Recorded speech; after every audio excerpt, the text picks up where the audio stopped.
This was a man who had clarity of thought. This was a man who could see the future almost with the exactitude of a Jewish prophet.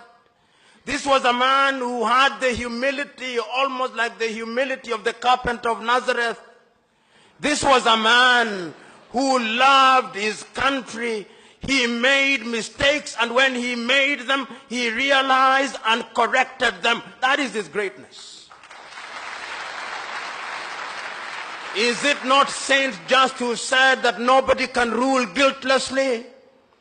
This is a man who found 120 plus ethnic groups and welded them into one nation, so that Tanzanians speak with one voice. You know, if you look at Tanzania and you ask your typical Tanzanian, what was the ethnic extraction of President Kambarage Nyerere? They do not know and they do not care. If you ask Tanzanians what was the ethnic extraction of the second president of Tanzania, Mzee Ali Hassan Mwinyi, the Tanzanians do not know and they do not care because it does not matter. If you ask them what was the ethnic extraction of the third president of Tanzania, Benjamin William Mkapa, they do not know and it does not matter and they do not care.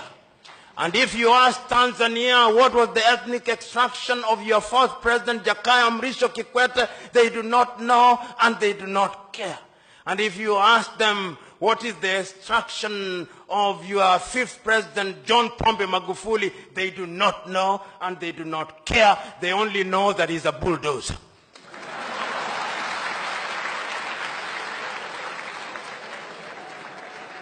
But you go to my country, Kenya, God save my country. God save my country.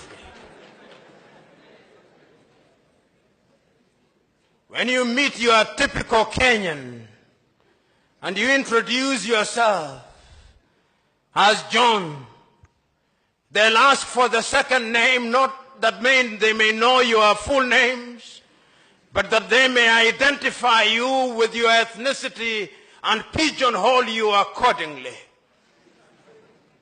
When you go into that country, which is a great country in prospect, but which is being destroyed by negative ethnicity, you ask them who the first president of Kenya was, they'll tell you it was Jomo Kenyatta and he was Kikuyu, and we care.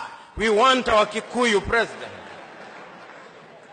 And if you ask them who was the second president, they'll tell you it was Daniel Arap Moi of the Kalenjin extraction, and we cared because it was our turn to eat.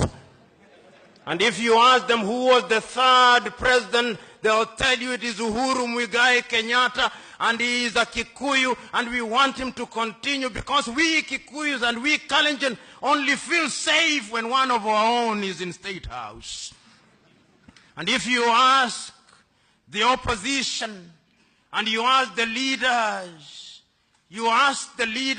from my own ethnic group, the Luo of Kenya, the Luo will tell you we have been marginalized for too long.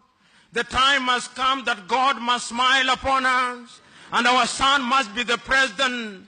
And if you ask the Luhya, they'll say the same thing. That is the tragedy of gigantic proportions. I'm submitting to us that the country called Kenya needs political hygiene. Right now in Nigeria, the Igbos want to secede, and they are being warned by the Yorubas and the Northerners. There is need for political hygiene.